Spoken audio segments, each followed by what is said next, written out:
¿qué tal? Buenas tardes, buen día, buenas noches, o como siempre decimos, en el momento del día o de la vida en el que estén sintonizando este programa, les damos la bienvenida con mi amigo, compañero y, y guía en estas tertulias, que no son tertulias porque las grabamos de día, pero el señor Sebastián Porrini. ¿Cómo le va, Porrini? ¿Cómo le va, maestro? ¿Todo ¿Todo bien? bien? Bien, bien, acá Muy bien, muy estamos. bien. Seguimos pecheando acá en esta situación de aislamiento, pero como siempre decimos, seguimos leyendo. Por suerte acá en Buenos Aires, y creo que en todo el territorio argentino, empezaron las vacaciones o el famoso receso de invierno. Exacto. A mí me viene bien porque con las vacaciones voy a aprovechar para quedarme y hacer cosas en casa. Claro, claro. Ahora Ya te que vas a quedar en casa. ahora me voy a quedar en casa, Claro, sí, porque bueno, exactamente. basta de conexiones a clases virtuales y demás. Ay, por Dios, Pero bueno, va a ser un lindo momento por Dios. también para aprovechar y retomar lecturas y escrituras pendientes. Muy bien. Yo estoy muy contento, Seba, con el programa que vamos a hacer hoy. En realidad, los últimos programas vienen siendo de un gran agrado para nosotros porque no solamente el hecho de extendernos un poco en el tiempo, porque no nos corren esos 30 minutos de memoria que tiene nuestra cámara habitual, sino que tenemos por ahí un espacio más amplio, sino también me pone contento porque estamos trabajando temas y autores que nos han pedido mucho y que generan una enorme cantidad de lecturas posibles. Y en el día de hoy vamos a retomar, no sé hasta qué punto estoy haciendo memoria rápidamente, si hemos dedicado un programa exclusivamente a la literatura del Brasil. Corregime, No, Sebastián, si me equivoco. No, no no. hemos dedicado. Así que Hemos hoy hablado de Guimarães. sí, hoy especialmente dedicado a todos nuestros seguidores que están de habla portuguesa, tanto en Brasil, tal vez en Portugal, vamos a desarrollar, o vamos a charlar, si se quiere, de dos autores fundamentales de la literatura brasilera de entre el siglo XIX y siglo XX, más que nada del siglo XIX, y que de alguna manera, obviamente, no queremos decir que son los dos únicos autores de la literatura brasilera, sino que No, forman parte de un canon muy importante y obviamente que por ahí abre la puerta para que sigamos hablando en otros programas de otros autores y de otras expresiones y representaciones de la literatura del Brasil. Así que, sin más preámbulos, presentamos el tema de hoy, que gira en torno de dos autores, de dos escritores, de dos narradores, que comparten una particularidad, que es que escribieron prácticamente, o más que escribir, se formaron en distintas disciplinas. Estamos hablando del queridísimo, del grande, del eximio, del inabarcable Joaquín María Machado de Asís, el gran Machado de Asís, 1839-1908, que fue de todo en lo que es digamos, su escritura: periodista, escritor, novelista, cuentista, poeta, periodista, miembro del Ministerio de Cultura del Brasil en su momento. O sea, pasó por distintas funciones y por distintos formatos de escritura, y en todo fue exitoso, con una particularidad muy interesante: no tenía formación universitaria, con lo cual ya tiene un punto a a considerar. favor. Un gran autodidacta, ¿sí? En ese sentido, un gran lector, un lector absoluto, en el sentido de lo que nosotros consideramos un lector absoluto. Y el otro escritor que sí por ahí tiene una formación un poco más formal, pero que también transita por distintas disciplinas: escritor, sociólogo, ingeniero militar, que es Euclides da Cunha. ¿Sí? Euclides da Cunha, los años son 1866-1909, murieron casi ahí con un año de diferencia. Euclides da Cunha no murió con la edad Muy que joven. tenía Machado de Asís, sino que murió muy joven por una pequeña diferencia de pollera, digamos, Totalmente. que obra en las anécdotas de intrusos en la literatura. No, pobre, no estamos hablando de una muerte trágica, Claro. pero murió joven Euclides de Acuña. Pero bueno, de él hablaremos después. Yo quiero, Seba, que charlemos y nos dediquemos a Machado de Asís. Me parece que nos equivocamos en abarcar dos autores, porque ya con Machado tenemos para 3 o 4 programas. Sí, totalmente. Pero te voy a ceder la palabra y yo voy a ir interviniendo porque sé que vos tenés una propuesta de lectura muy sólida y muy firme respecto de las obras del queridísimo Machado de Asís, y yo haré algún comentario también al respecto. Así que Buenísimo. comencemos. Bueno, mira, en primer lugar, lo que vos decías, ¿no? Escribió una cantidad de novelas y cuentos, los famosos cuentos fluminenses, ¿no? Que son cuentos ubicados en Río. Vos sabés que él era carioca, eh, en un Río de Janeiro que es muy distinto del que hoy podemos recorrer, ¿no? Imagínate, es un Río de Janeiro mucho más provinciano, con los morros en naturaleza, eh, con ni siquiera los que hemos tenido la suerte de conocer Río, eh, uno mira dónde vivía el emperador en ese momento y realmente parece una barraca, ¿no? Era un lugar muy, muy sencillo. Pero no obstante ello, Río es una ciudad que ya en ese momento tenía una agitación social, política, económica muy importante, con todas las contradicciones que el Brasil vivió en el siglo XIX y que de alguna manera sigue viviendo en el siglo XX y que, bueno, se arrastran, ¿no? Pensemos que Brasil es el último país de la Tierra en abolir la esclavitud. O sea, la ley áurea, que fue muy apoyada por el emperador y sobre todo por su hija, la princesa Isabel, eh, fueron negadas por la burguesía hasta que finalmente se impuso la voluntad del emperador y eso derivó en su caída, ¿no? O sea, qué contradicción, ¿no? Pedro Por II. otra parte.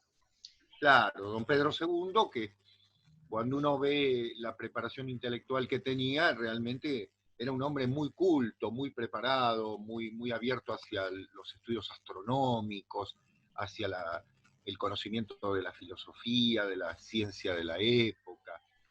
Bueno, Machado nace en esa época, nace en 1839, o sea, cuando el emperador está por asumir realmente el trono, porque era un bebé cuando se convierte en emperador, digamos así, y va a vivir toda la vida del imperio, e incluso fue monárquico en buena medida. Él lamenta en algún momento la caída del imperio porque significaba una cierta fusión. Vos fíjate que en los dos autores que vamos a trabajar está la mirada del imperio, está la mirada de la monarquía. Y cómo Sobre no, en Euclides de todo, Acuña. sobre todo en Euclides, las consecuencias que eso Claro, tuvo. exactamente. Claro. Machado es, de alguna manera, y eso me alegra infinitamente, es un escritor inclasificable, ¿no es cierto? Inclasificable no porque no tenga forma, porque sea informe, digamos, sino todo lo contrario, porque es un mundo aparte, es una literatura, ¿no? Como dijo Borges de Creo. Quevedo. Es toda una literatura. Sus primeras novelas son novelas románticas, ¿no es cierto? Nos imaginamos la época, 1860, 1870, la influencia de la literatura romántica francesa era omnímoda en ese momento. Pero este hombre con esta preparación tan particular, porque como vos bien decías, era un periodista y tenía un humor muy particular, Machado, una ironía muy particular. Contrario a Euclides de Acuña, fue un hombre casado siempre con la misma mujer y enamoradísimo de su esposa, ¿no? Carolina. De esos matrimonios, claro, la querida Carolina, como Nautia Marieu Eu, dice en un momento, ¿no? ¿Cómo no te podría amar yo, no? O sea, se pregunta lo contrario. Eh, pero que no obstante ello, en su literatura está toda la picardía del engaño, de la doble vida, de esta Los moral triángulos. doble, ¿no? Los En los triángulos. triángulos, sí, exactamente, que de alguna manera como intelectual, como escritor, le interesaron porque es una época de máscaras, es una época de dobles, es una época de actitudes, si se quiere, un poco hipócritas, ¿no? ¿No? Claro, Eh, exacto. Observo tu gesto y digo, sí, claro, está esa moral inglesa dando vueltas en todo el mundo, ¿no? Nos imaginamos a estos señores. Vos sabés que Euclides, por otra parte, racialmente era un mestizo. Sí, sí. Y para una sociedad tan estratificada como la brasilera, era muy particular ese hecho, pero él se destacó inmediatamente, y se destacó de forma tal que fue el creador y el primer presidente de la Academia Brasilera de Letras, ¿no? Es decir, cómo una persona venida de un ámbito bastante humilde se fue formando y fue convirtiéndose primero en un gran periodista, después en un gran novelista y finalmente en un prócer de la literatura brasileña, ¿no? Porque hoy en día su nombre es el que lleva el premio nacional, ¿no? Es el premio nacional Machado de Asís. Pero Diego, para no acumular todo, para no concentrar todo, yo me voy a dedicar solamente a un libro. Creo que con uno voy a poder resumir la genialidad de Machado. Está Yaya García, Quincas Borba, eh, todas Don las Casmurro. novelas en Don Casmurro, en las que él caracteriza, digamos, al estilo de Balzac, toda la sociedad brasilera de la época. Pero yo creo que hay una perla, y lo he creído siempre, desde el momento en que la leí por primera vez, cuando estudiaba literatura portuguesa y portugués en el Centro de Estudios Brasileños, ya lamentablemente cerrado, porque era una verdadera academia ese lugar.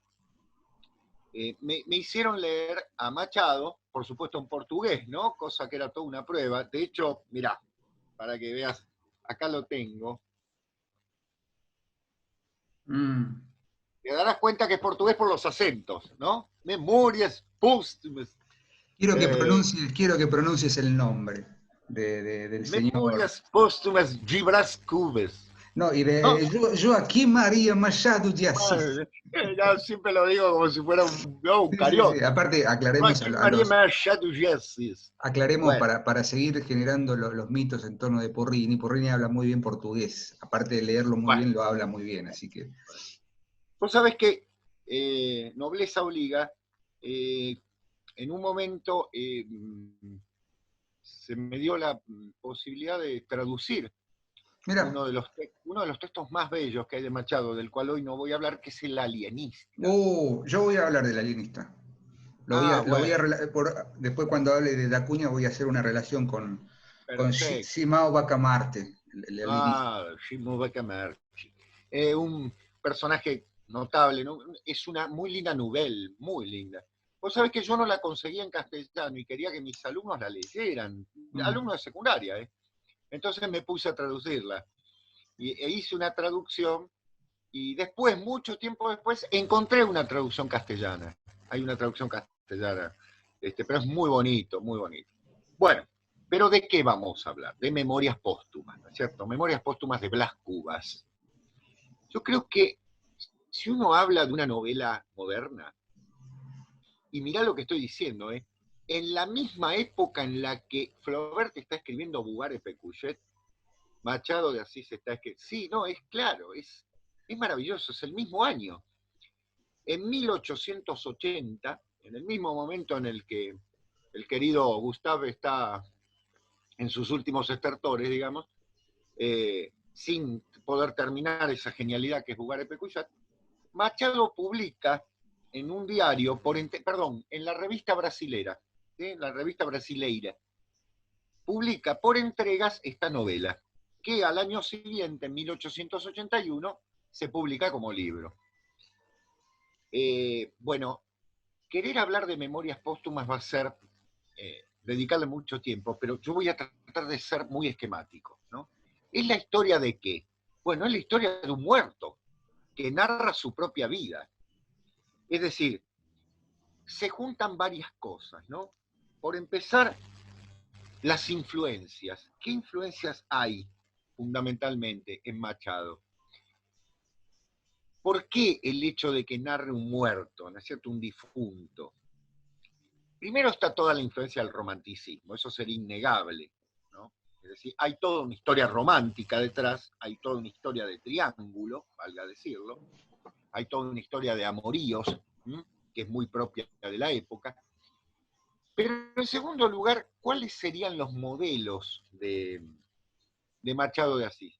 Yo tomo en cuenta dos, Diego.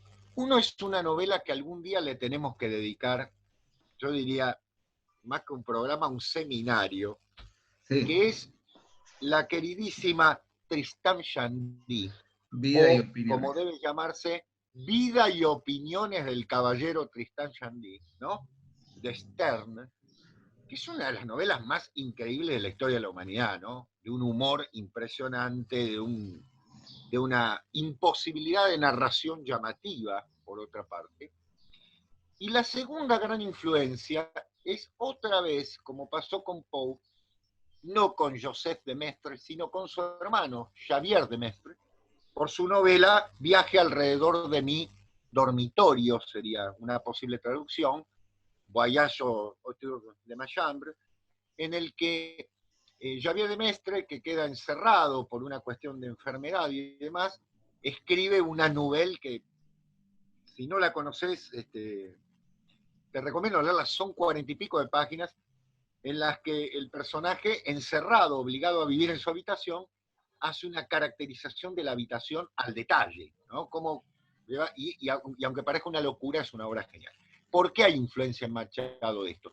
Porque los dos basan su estructura no sobre la descripción naturalista, mucho menos Tristan Shandy, ¿no? Que es mucho más lejana, es del siglo XVIII, sino sobre un viaje interior, ¿no? Es decir, es un viaje interno hacia las propias condiciones de vida. Y aquí, justamente en Memorias Póstumas, hay eso, el personaje está muerto, ¿no es cierto? De hecho, el libro, vos sabés que la novela está dedicado, mirá, te voy a leer la dedicatoria.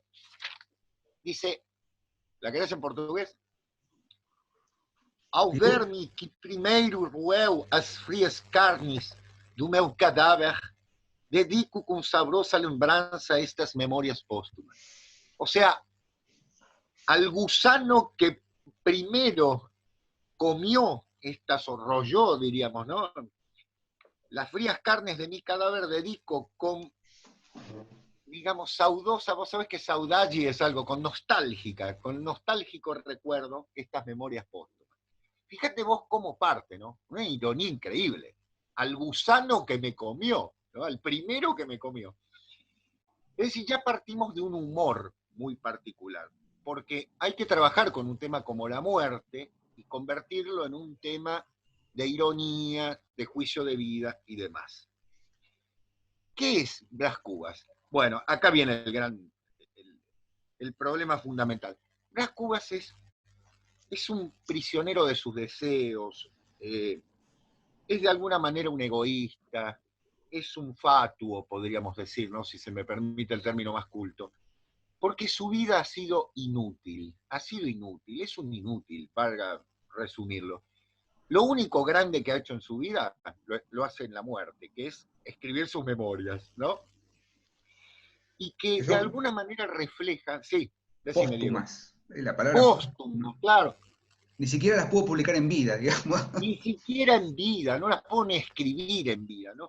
Es decir, su vida ha sido inútil totalmente, pero hay algo que lo redime, si se quiere, que es la escritura de esto póstumamente, ¿no?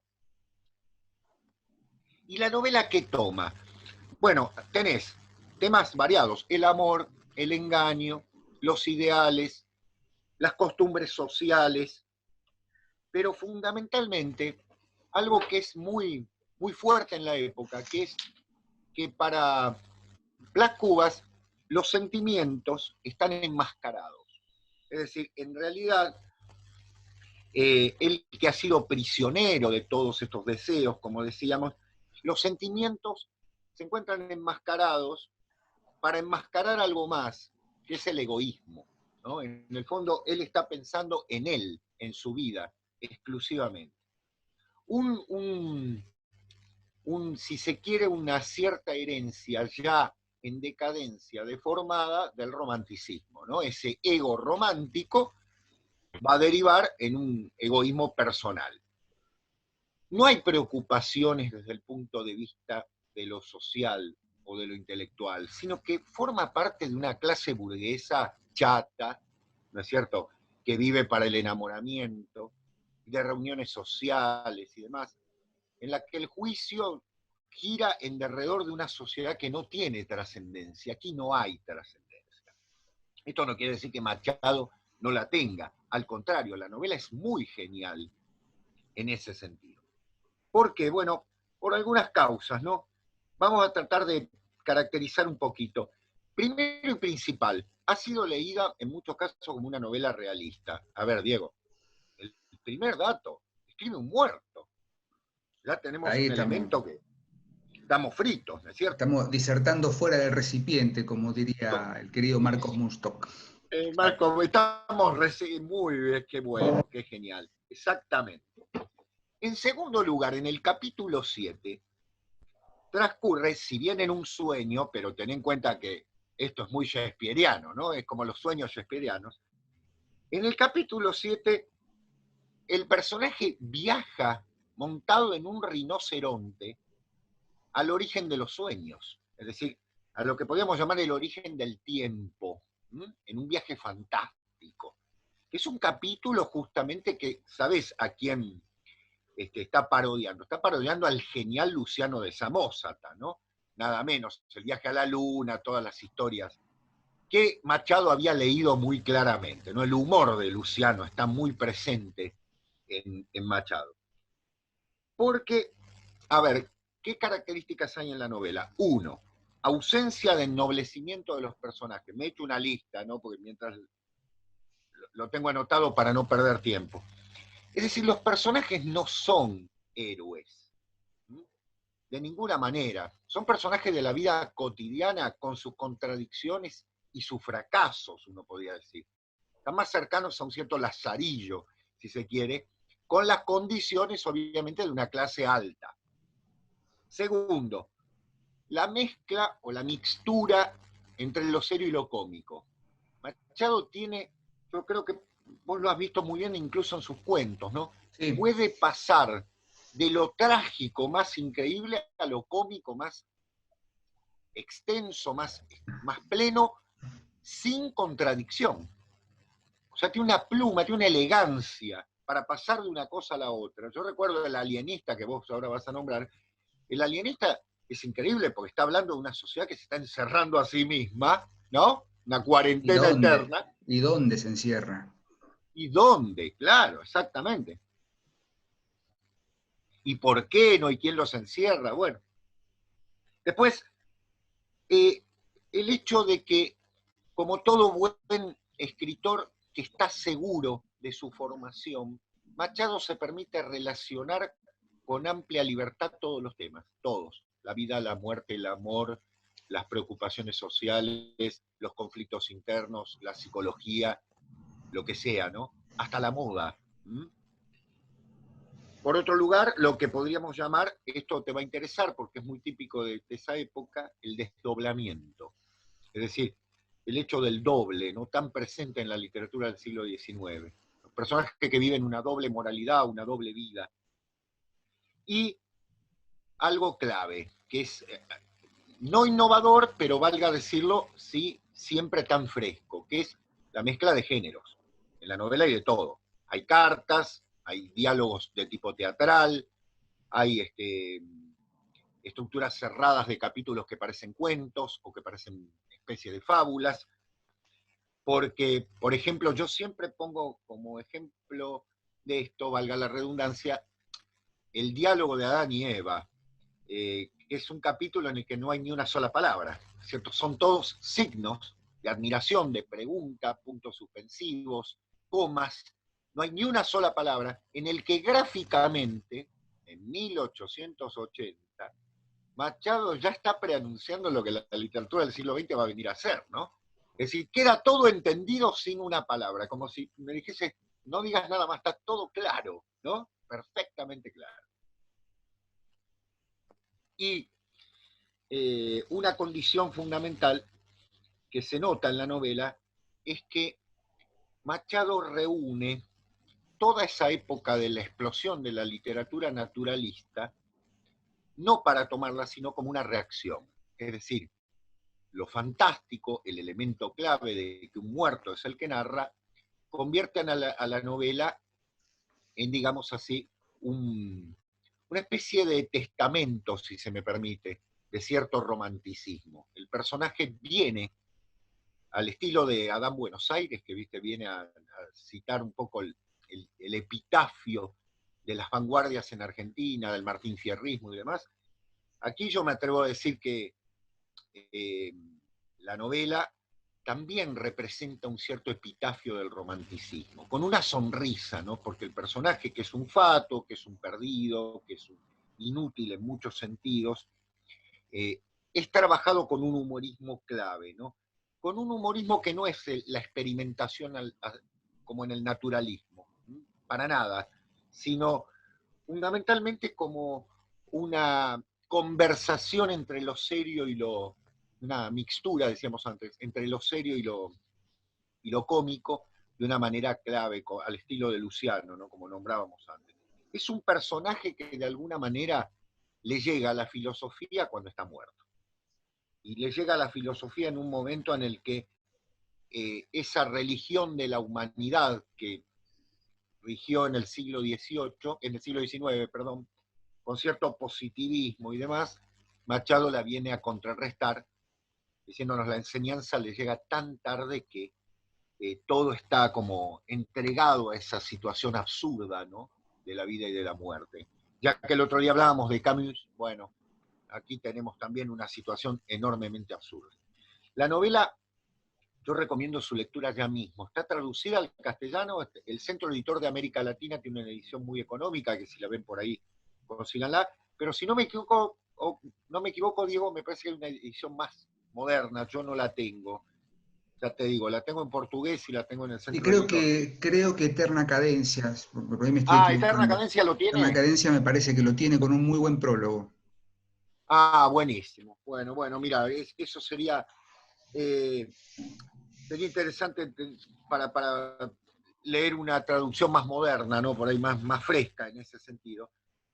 Y aclarar que en toda la novela está remarcado el hecho de que las fuerzas de tensión de la vida, que ya han terminado con la muerte, de alguna manera son observadas con enorme melancolía, saudade, ¿no? Como dice en el prólogo, por este personaje que, si bien ha sido un inútil, al menos al final pudo escribir unas memorias que valieran la pena.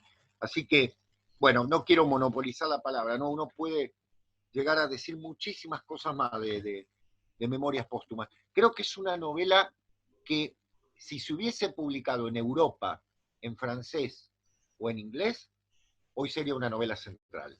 Como dijo alguien como dijo Massimo Cacciari, el gran filósofo italiano, dijo, si los filósofos italianos hubiesen escrito en francés o en inglés en el siglo XIX y XX, hoy serían Heidegger. Lo que pasa es que, escribiendo en una lengua, si se quiere, al margen, ¿no? Y con todo el cariño que tengo por el italiano y el portugués, no han sido reconocidos o leídos en su momento como debieron serlo. Es una gran novela, Diego.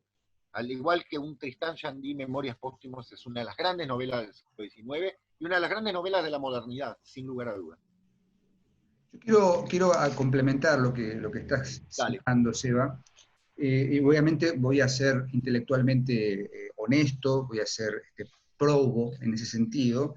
Hay una muy linda charla en YouTube, que pertenece a un ciclo de charlas y de conferencias que dio Silvia Hoppenheim, que es muy interesante, una mujer a quien mencionamos poco, pero que tiene mis respetos porque de alguna manera Silvia es una gran lectora y una gran, Sí. ¿cómo decirlo? Conversadora, ¿sí? Difusora de lo que es la literatura desde otro punto de vista. Deja hablar. Exactamente. Y me parece también que es fundamental verla, escucharla. Esperen un segundito que acá tengo una... ¿Tienes un inconveniente técnico? No, era una cuestión doméstica. Les decía que Silvia Hoppenheim tiene un ciclo de charlas sobre memorias póstumas de Brás Cubas, y es muy interesante lo que dice. Yo la voy a citar, voy a, ¿cómo decirlo?, parafrasear a Silvia Hoppenheim, en el sentido de que con Machado de Asís tenemos una suerte de punto intermedio que, como bien dijiste, no lo dice ella en esos términos, pero lo deja entrever, esta cuestión de la lengua, de la marginalidad y digamos, de la situación extraña de la literatura en lengua portuguesa de fines del siglo XIX, que viene a ser como visionaria, que viene a representar de pronto una forma nueva de mirar la realidad. Porque en todo caso, el error que se comete al encasillar a Machado de Assis dentro del realismo, que es un error de método y de lectura, tiene que ver en todo caso porque lo que importa en Machado, dice Silvia Hoppenhagen, no es la transcripción de lo real, sino cómo se mira la realidad. El concepto de mirada, el concepto de narración, o sea, en Brás Cubas tenemos un narrador en primera persona, cosa que para el siglo XIX era algo muy difícil de pensar como algo natural o como algo propio de la literatura del momento. Que, como bien dijiste, ya en la primera parte de la novela, el propio Brás Cubas cita a Lawrence Stern y a Xavier de Mestre, como decir, yo leí a estos tipos, o sea, Brás Cubas leyó, que en realidad Brás Cubas es, obviamente, sabemos, una suerte de alter ego, de un desdoblamiento de Machado de Assis, quien en su vida tuvo que formarse a empellones en la literatura, es decir, no es que tuvo una formación, es decir, leyó todo lo que había que leer en el momento, y en su narración, en su forma de narrar, eso está puesto sobre la mesa. No puede entender todas las influencias de Machado de Assis en su forma de escribir, en su forma de decir. Y dice Silvia, es como una suerte de intermedio entre lo que fue el Tristan Shandy de Stern y lo que después va a ser la literatura del siglo XX, sobre todo de la mano de Virginia Woolf. Pensemos en Orlando, una novela también inclasificable. Pensemos en Alfaro, Alfaro, que es una novela también interesante, que recomiendo que vean la relación que hace Hoppenhagen en este sentido. Pero sobre todo es algo que le va a dar pie a otro gran novelista de la literatura brasileña, totalmente con otro estilo, que es Guimarães Rosa. Ya Guimarães Rosa, entrado el siglo XX, sobre todo en el Gran Sertón Veredas, Gran Sertão Veredas, que tiene que ver con una renovación de la literatura desde el punto de vista de la primera persona narrativa. Esto es una innovación. Es decir, de hecho, la literatura brasileña es eminentemente en primera persona. Memorias póstumas, ciertos narradores de los cuentos de Machado de Assis. Yo quiero citar dos cuentos que me parecen fabulosos. Uno es Misa de Gallo, Misa de Gallo y otros cuentos, que también gira en torno... Yo cuando leí Misa de Gallo, también lo leí calculo que con el mismo profesor que tuviste, el profesor Carlos Pacero, no sé si estoy citando al mismo profesor, lo leí en literatura portuguesa y brasileña en la universidad, cuando intenté hacer la carrera universitaria, y fracasé con todo éxito, y leímos Misa de Gallo y otros cuentos, y el cuento Desenredo. Desenredo. Ambos cuentos comparten un tema que vos mencionaste muy bien, que es el desdoblamiento y el triángulo amoroso. En Misa de Gallo, el triángulo está sugerido, nunca está dicho, desde el punto de vista del narrador, que cuenta una noche, la noche de Misa de Gallo, que él pasa con la esposa de una especie de patrón que él tiene, o de mecenas que él tiene, y nunca se dice que él está enamorado de ella, no hace falta decirlo, porque esa construcción está desde la voz narrativa y desde la lengua, desde el lenguaje, y desde el modo que tiene de mostrar creo que se llama Clementina, la protagonista, a quien él admira, y eso queda ahí sujeto a interpretación del lector. Ya estamos hablando del siglo XIX, esta idea de lo dicho y lo sugerido, la ambigüedad, la mixtura de géneros, y en Desenredo hay algo mucho más logrado, y que es que, no voy a contar el final obviamente, pero que si ustedes van, lo pueden buscar en internet, son 3 páginas, no tiene más no creo que tenga más de 1000 palabras, es un cuento en el que justamente el concepto del desenredo, hay algo que está enredado, y el desenredo está en la palabra. El narrador termina de desenredar justamente una situación que tiene que ver con un triángulo amoroso, que tiene que ver con una situación de engaño. El cuento empieza mencionando a la mujer del deseo y la nombra con 3 nombres distintos, Y esto tiene una reminiscencia con lo que ya había hecho Cervantes con respecto al Quijote. Alonso Quijano, pero creo que es Quesada o Quijana, esta cuestión de no poder nombrar lo real tal como es porque es imposible. Entonces, esa herencia que ya viene de Cervantes, que ya viene de Tristán Shandy, está magnificada en Machado de Asís. Parece que es uno de los grandes innovadores de la literatura como lenguaje. Es decir, la realidad, el punto de vista se construye en el lenguaje. Por eso el alienista toca el tema de justamente, ustedes saben que el concepto de alienista para el siglo XIX tiene una fuerte raigambre en los primeros estudios sobre psiquiatría, sobre el estudio de la locura.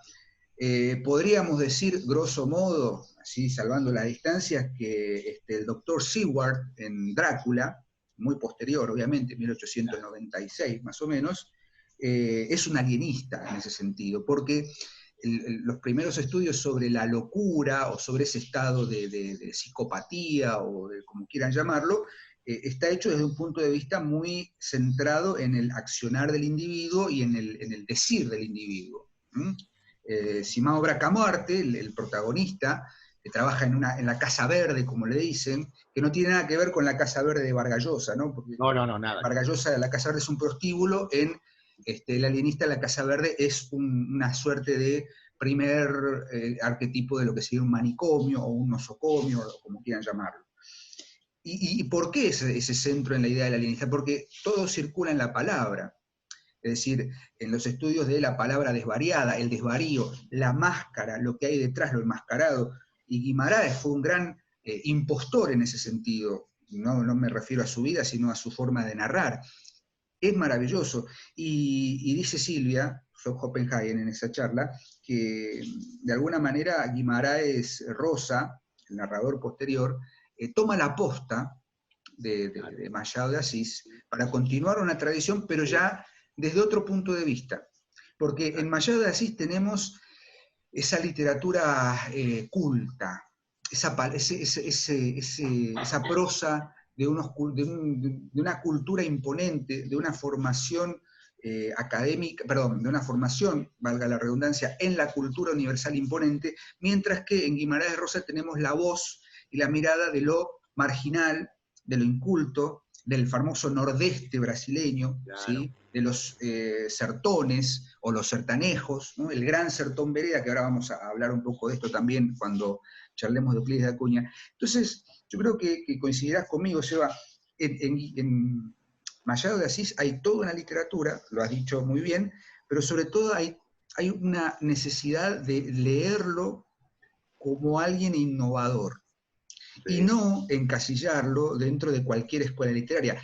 Obviamente, qué sé yo, hay novelas o hay narraciones de él que son más románticas en el sentido del romanticismo, sí, o las primeras, digamos, claro, las postrimerías del romanticismo, claro, pero también hay una fuerte presencia de una literatura muy moderna, sí, muy moderna. Brás Cubas, Memorias Póstumas, que no recuerdo el año de publicación, 1880. 81, es de algún modo el precursor, si se me permite, de Pedro Páramo, el precursor de La Amortajada, a quien ya le dedicamos un programa, pero ojo, con una diferencia fundamental. En Pedro Páramo y en La Amortajada no hay ningún espacio para la risa, digamos, para el humor, mientras que en Brás Cubas sí. Entonces, sí, ahí tenemos esa cuestión de empezar algo, claro, desde una mirada totalmente original. Eso es, para mí, Machado de Asís. Me parece un escritor, se nos fue Porrini, me parece un escritor absolutamente moderno. Bueno, King Camorra, Don Casmurro, son novelas a las que hay que entrar con y los cuentos que me parece que se consiguen muy fácilmente, en buenas traducciones, así que... Pero yo me voy a ir al otro lado de la literatura así más agradable, y me voy a ir a un escritor, y creo, Seba, que vos me vas a acompañar también en la lectura y en los comentarios, que es Euclides de Acuña, exactamente, os sertons, o los sertones, en mi portugués es espantoso. Euclides de Acuña, 1866-1909, ¿sí? Fue un escritor semicontemporáneo de Machado de Asís, pero es el clásico escritor decimonónico, positivista, clásico escritor, se asocia, se suele decir casi como una verdad absoluta que los Sertones es el Facundo del Brasil, en el sentido Sí, de confrontarlo con el Facundo de Domingo Faustino Sarmiento, nuestro sí. Facundo, Civilización o Barbarie, de Ujú. 1845. En La cierta tesis, medida, claro. en cierta medida hay una relación, pero Sí, no tanto en el sentido del tema, porque en todo caso, en es Sarmiento, verdad. hay un interés sociopolítico en la narración también inclasificable del Facundo, mientras que en Dacuña hay un interés no solamente sociopolítico, sino también de una manera velada una suerte de principio de análisis sociopático de la sociedad brasileña del siglo XIX. Sí, señor, exacto. ¿Por qué?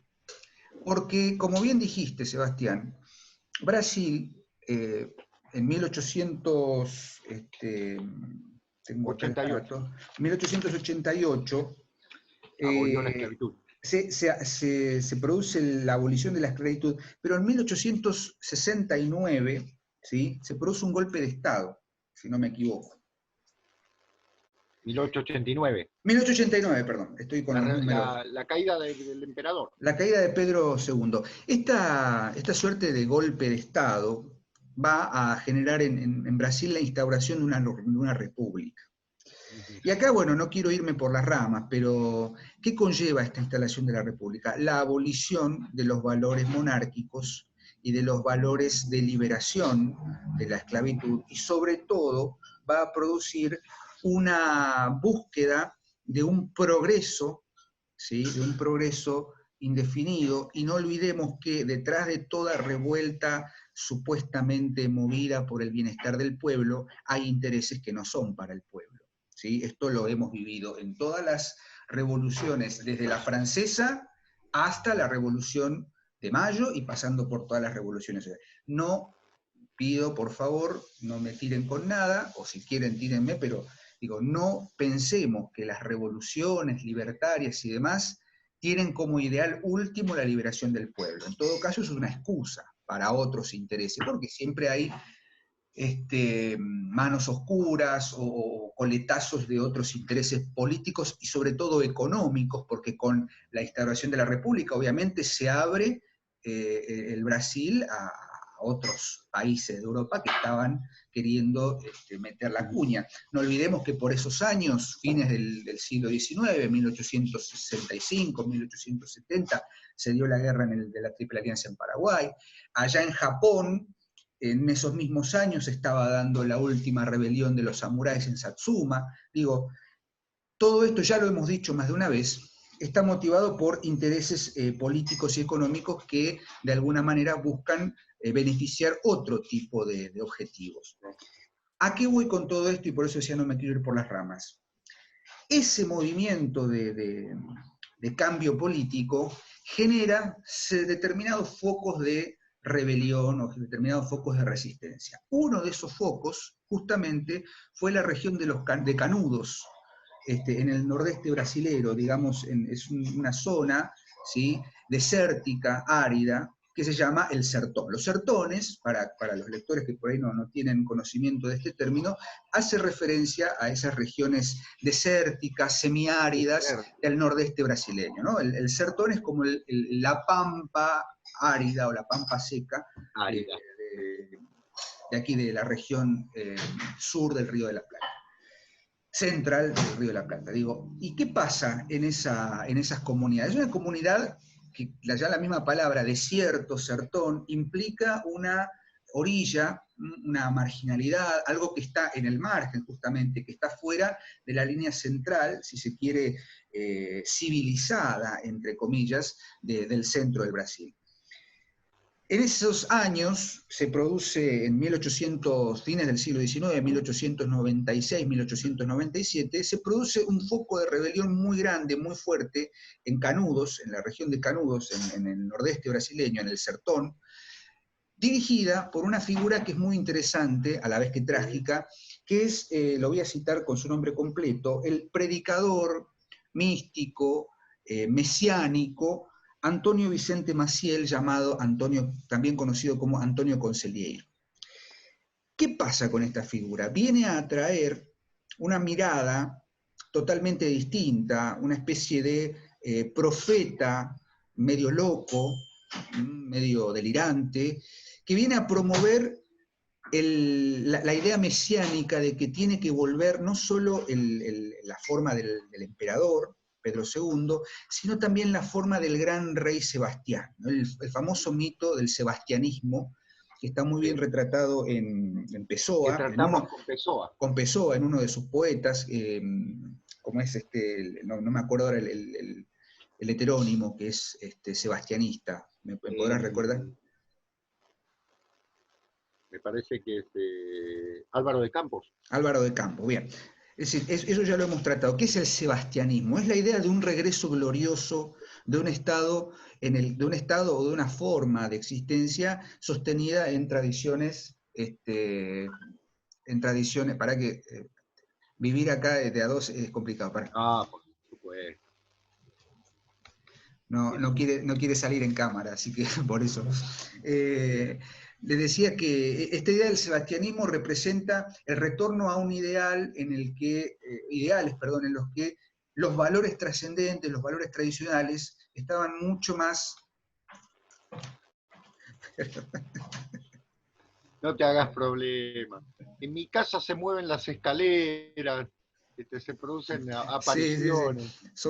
Estamos todos en la misma. No, la idea era esta, ¿no? El sebastianismo tiene que ver con una búsqueda o una mirada de valores perdidos, digamos, de valores trascendentes que se han perdido.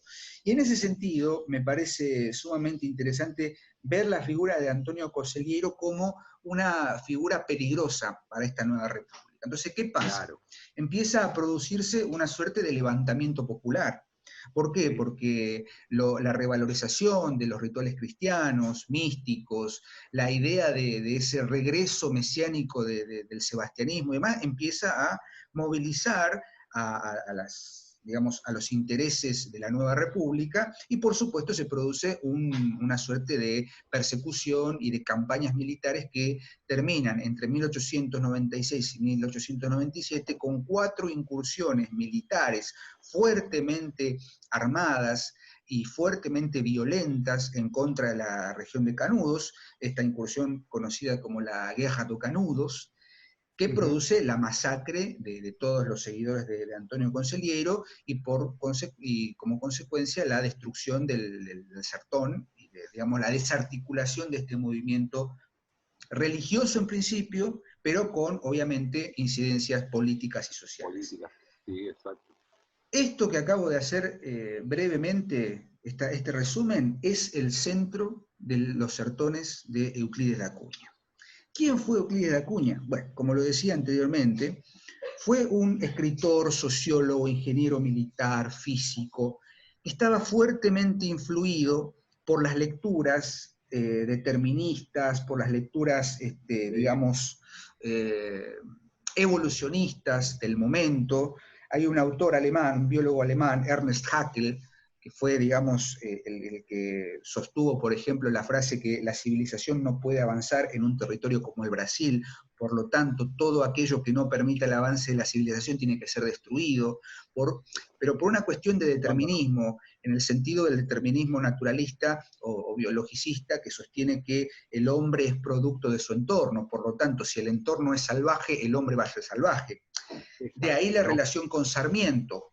Claro, ¿no? Claro. Sarmiento cuando menciona la idea de Facundo, ¿no? Sombra terrible de Facundo, yo vengo a abocarte, está depositando en Facundo la idea de la barbarie más omnímoda, y por ende, ante la barbarie, el progreso de la civilización no puede avanzar, ¿no? Dicho en líneas generales. Bueno, de alguna manera, estas ideas giran en torno de la escritura de los sertones de Euclides de Acuña, pero con una diferencia.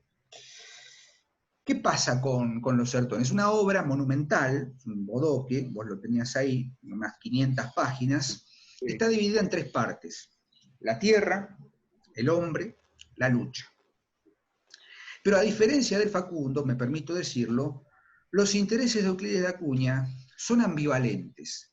Porque en todo caso, lo que le empieza a interesar a Euclides de Acuña no es tanto el impacto político o el impacto social que pueda llegar a tener la proliferación de los sertanejos o de la mirada así marginal que hay sobre Conselheiro y toda su tropa, sino las implicancias psicológicas que puede llegar a tener esto.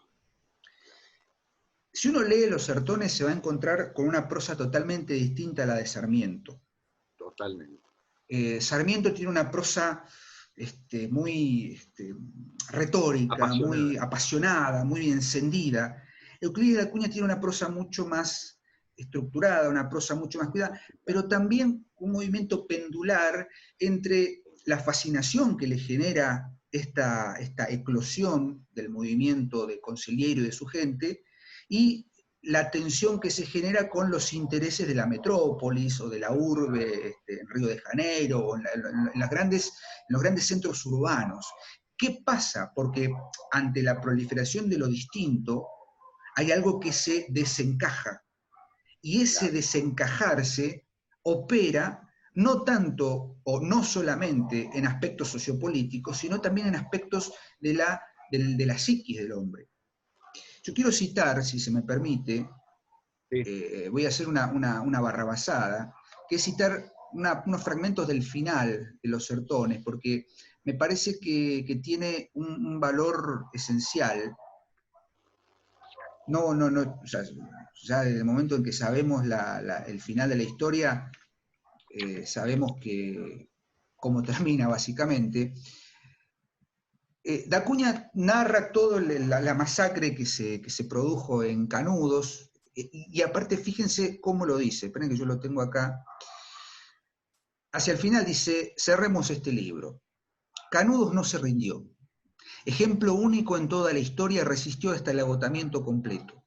Expugnada palmo a palmo en la precisión íntegra del término, cayó el día 5, al atardecer, cuando cayeron sus últimos defensores, cuando todos murieron.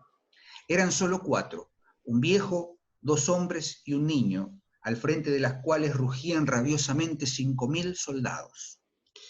Y más adelante dice: al amanecer de ese día, una comisión escogida para esa misión descubrió el cadáver de Antonio Conselheiro.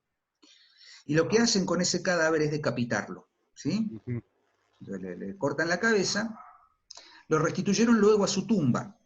Pensaron guardar su cabeza tantas veces maldecida, y como era perder mucho tiempo volver a sacarlo de la fosa, un cuchillo justamente blandido se la cortó ahí mismo, y la cabeza horrenda, empastada de escaras y pus, apareció otra vez ante esos triunfadores. Después la trajeron al litoral, donde multitudes festivas deliraron frente a ese cráneo. Que la ciencia dijera su última palabra. Atentos con esto. Allí estaban, en el relieve de las circunvoluciones, las líneas esenciales del crimen y de la locura. Y Sebastián, vos que lo leíste, las últimas 2 líneas. Es que aún no existe un Maudsley para las locuras y los crímenes de las nacionalidades. Bien. ¿Quién fue este tal Maudsley a quien está citando al final, digamos, de Acuña? Fue, si se me permite decirlo, por ahí cometo un error, pero fue el primer psiquiatra de la historia, antes de Freud, mediados del siglo XIX. Muy peligroso. Muy peligroso, porque fue el primero o uno de los que de alguna manera en ese momento empezaba a asociar temas raciales con la locura, y empezaba a sostener la marginación, ¿no? Hay que, por eso la relación con el alienista que te decía recién, hay que aislar al que es distinto, porque empieza a ser rayano con la criminalidad. La locura, ¿sí?, el desorden psiquiátrico, es una malformación del espíritu, por lo tanto hay que aislarlo. Muchos años después, un francés va a hacerse una panzada con la historia de la locura, etcétera, etcétera, pero ya, ojo, ya se estaba pensando. ¿Qué hace Da Acuña con Los Sertones? No solamente se convierte en una especie de cronista privilegiado de lo que sucedió en ese hecho histórico, sino que a partir de ese hecho histórico, que es la Guerra de Canudos, deja entrever en esas dos líneas finales, que me parece que son las que condensan el sentido. Es decir, ya hubo un Motzli, ya hubo un científico, un determinista, que ha pensado en una teoría sobre la criminalidad del individuo, pero todavía nos falta uno para pensar en la criminalidad de las sociedades.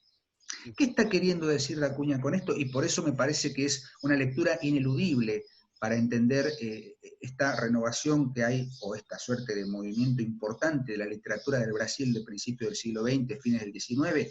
Está queriendo constituirse él como una suerte de última palabra, por eso son esas últimas dos líneas, última palabra en una relación entre la literatura o la crónica periodística, prototípica, y un estudio más relacionado con lo científico, pero con una prosa exquisita, con una prosa absolutamente cercana con lo literario. No sé si queda clara lo que estoy queriendo Totalmente, decir. Diego. Digo, Pensá que sí. Cuando caracteriza al ser humano, al sertanero, ¿no? Lo hace con profunda admiración por la fuerza y demás. Mirá lo que dice, no tiene el raquitismo exhaustivo de los mestizos neurasténicos del litoral. Claro, La, totalmente.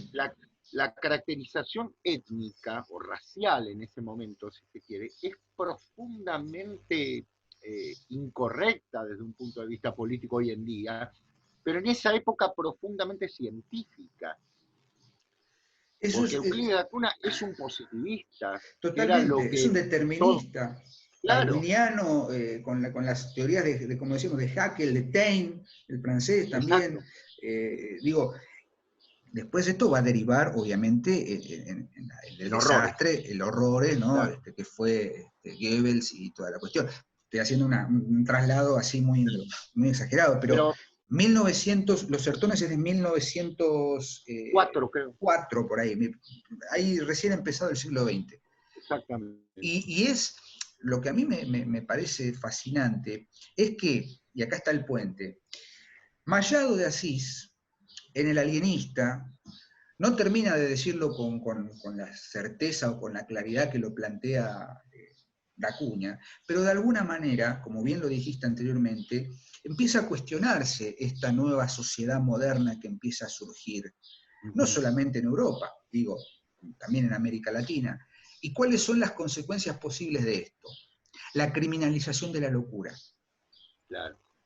La idea de buscar, y ojo, esa locura, esa criminalización de la locura, está en las zonas marginales, porque el sertón, esa región desértica, no forma parte clara de los esquemas de un pensamiento civilizado, de un pensamiento occidental, Claro.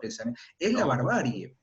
Así como Exacto. la Pampa, como el desierto sarmientino, por eso no hay que escatimar sangre de gauchos para acabar Claro. con los indios. Es lo que va a dar el fundamento ideológico, o lo que le da el fundamento ideológico a la campaña del desierto, a la guerra del Paraguay, bueno, en la guerra del Paraguay hay otros intereses que son más bien de orden económico y político, pero este movimiento o esta movilización, ¿no? Movilización total que empieza a gestarse en distintos focos del mundo, están motivadas obviamente por un avance omnimodo de la idea de la modernidad civilizada y progresista, el progreso de la civilización, con el condimento, si se me permite, de utilizar una retórica o una discursividad sostenida en revoluciones que van en pos del pueblo y que terminan siendo, en todo caso, un artilugio de los sectores burgueses que se benefician de eso. Pregunta, ¿Euclides de Acuña es consciente de esto? Obra en la interpretación del lector, pero Bueno, sí en su lectura podemos sí, encontrar esta tensión claro. entre, porque él es parte de ese movimiento, es formado en la academia, formado en las disciplinas afines a ese positivismo, ¿no? Afines a una mirada muy, muy discutible de lo que es la sociedad del momento. y termina siendo justamente un canto, me parece, Los Sertones, a esa irracionalidad de 5.000 hombres bramando y festejando ante el cadáver desmembrado de un místico, por otra parte. Claro, exactamente. Entonces, y Diego, no olvidemos que esta historia después va a ser convertida en novela, ¿no? Por Sí, La Mario Guerra del Vargas Fin del Llosa, Mundo, por eso La Guerra hemos hecho del Mundo, claro, que toma como personaje a Euclides de Acuña, que tenía una característica muy fundamental, era muy miope, Euclides de Acuña. Entonces, en un momento pierde los lentes y para él significa, digamos, la herramienta clave para poder ver. Pero vos fíjate cómo juega Vargas Llosa con eso, ¿no? Es decir, perdiendo los lentes, ¿qué es lo que estará viendo? ¿Qué es lo que ha narrado también, ¿no? Es decir, se ha deformado su mirada, porque la reacción de Canudos creo que encierra el último principio de una monarquía evangélica, en la que Antonio Conselheiro creía mesiánicamente que se podía construir una sociedad desde el punto de vista de la igualdad monárquica. Fíjate vos qué llamativo. Y es la república igualitaria, la república, claro, todo con todas las comillas, la república igualitaria la que arrasa a ese pueblo. Porque, como vos bien lo decías antes, la proclamación de la república en Brasil es un golpe de Estado burgués de la clase alta contra el emperador, que había en ese sentido favorecido no solo la proclamación de la ley áurea, que abolía la esclavitud, sino digamos así, el respeto por las tradiciones de las regiones, ¿no? En cierto modo, y que la República no podía soportar, ¿no? Por supuesto, porque al igual que lo que hizo el norte con el sur, en el hermano grande de allá, ¿no? Había que arrasar de alguna manera, ¿no? Esto La, no quiere decir que la monarquía brasileña sea maravillosa, no, para la nada, pero bueno. diferencia esencial entre el norte y el sur era que tenían las mismas armas. Ambos bandos tenían las mismas armas, las mismas condiciones, obviamente armas inglesas, los fusiles Enfield, y en Canudos era un grupo de sertanejos o sertaneros armados como podían, resistiendo como pudieron, y Sí, bueno, rebatieron 3 incursiones, y bueno, sí, la cuarta sí, le cayeron con más de 5.000 hombres contra claro, nada, y claro, los masacraron los literalmente. masacraron. Pasaron a degüello a todos los sobrevivientes. Con lo cual demuestra justamente que hay algo ahí que se está gestando, bueno, pero sin hacer un análisis sociopolítico y demás, me parece que con Machado tenemos la literatura por la literatura, ¿no? La literatura como Claro, una cuestión. Y con Euclides de Acuña tenemos una incursión, porque insisto, si ustedes leen, la forma de narrar es casi literaria, es casi un sí, híbrido.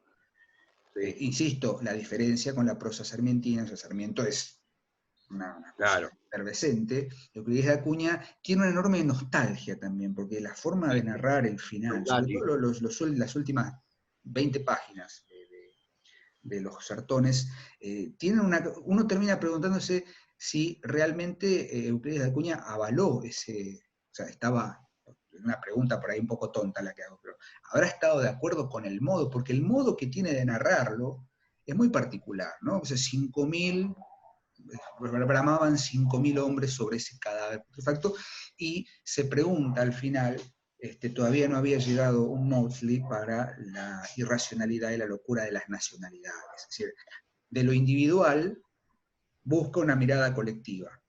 claro, exacto.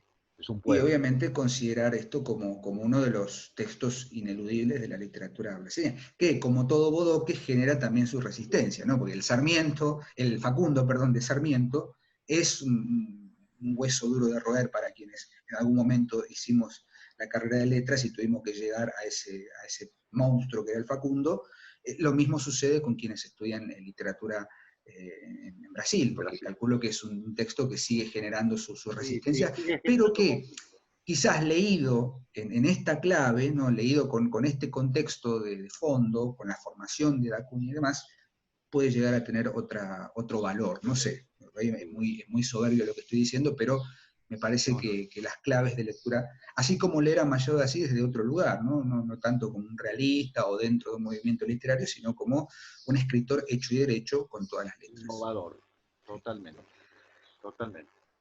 Y bueno, Seba, creo que con esto, no sé, yo termino con la cabeza así, ¿viste? Con muchas ideas. Sí, sí, uno quisiera continuarlo, es verdad, a mí se me despiertan muchas cosas con Euclides de Acuña, porque es un texto, como vos decís, es un texto fundante del Brasil. A pesar de que uno no comparta su mirada, es uno de los textos claves, ¿no? Yo Que me creo que parece que sí. esto nos ha despertado también la idea de que pronto tendríamos que dedicarle uno al Facundo, ¿no? Que es un texto clave también para Vos lo mencionaste entender a como un América. clásico en el Instagram en algún momento, y bueno, hubo ahí alguna repercusión para discutir sobre si es un clásico universal o un clásico argentino. Me parece que, y si yo no juego más, leer los textos fundantes no significa decir, bueno, uno está a favor, en contra, porque eso sería una estupidez, ¿no? Decir, bueno, yo, como hablamos de Euclides de Acuña es porque lo admiramos, no. Es leer justamente, porque el programa de hoy es sobre literatura del Brasil, sí, en líneas generales, leer textos que de alguna manera funcionen como mojones, ¿no? Como puntos de Sí, partida, como zonas de tensión, como zonas de diálogo, para ver qué pasa con la literatura posterior, ¿no? Porque exacto. obviamente tenemos para hablar Oswald de Andrade, bueno, Exactamente. Guimaraes, Guimaraes, Clarice Clarice Lispector, Lispector, me sacaste la palabra de la boca, que la vienen pidiendo, bueno, en algún momento ya vamos a a dedicarnos a dedicarnos, sí. Clarice. Pero bueno, otra de las literaturas tan ricas que nos da nuestra región, ya hablamos de la literatura del Perú, ya hablamos de México, bueno, hoy nos tocó hablar de la literatura del queridísimo Brasil, que en este momento entiendo que también no está pasando por un momento muy agradable No, seguro. con el gobierno que están teniendo y con el modo en que encararon Está complicada la cosa. esta situación de pandemia. Bueno, no quiero sembrar discordia No, entre no. nuestros suscriptores, así que yo creo que por acá podemos dar por cerrado el programa de hoy, Sebastián, si te Sí, parece. no. Así Totalmente, que, teniendo en cuenta que los dos libros, de alguna manera, se vuelven inclasificables, ¿no? sí, sí, y que Los dos. se consiguen Que se fácilmente en consiguen. internet, de hecho yo la versión que leí la tengo digitalizada. Así que, y se consigue una buena edición. Gracias, Eva, como siempre, por A la vos, presencia, no, Diego. por la lectura y a todos los que nos están viendo en algún momento, por el enorme cariño que nos transmiten y por siempre estar ahí presentes cada vez que subimos un contenido de la última página. Esperemos pronto volver al formato original y vernos, Ah, Sebastián, y grabar como sí, corresponde. ¿Sí? Así que exacto. bueno, será hasta el jueves quienes nos vean en Instagram, hasta el viernes quienes vean lo que subimos y para todos los demás, hasta el próximo lunes en una nueva emisión de La Última Página. Seba, como siempre, muchas gracias Gracias, y Diego. que A estés vos. bien. Chao. Adiós, gracias.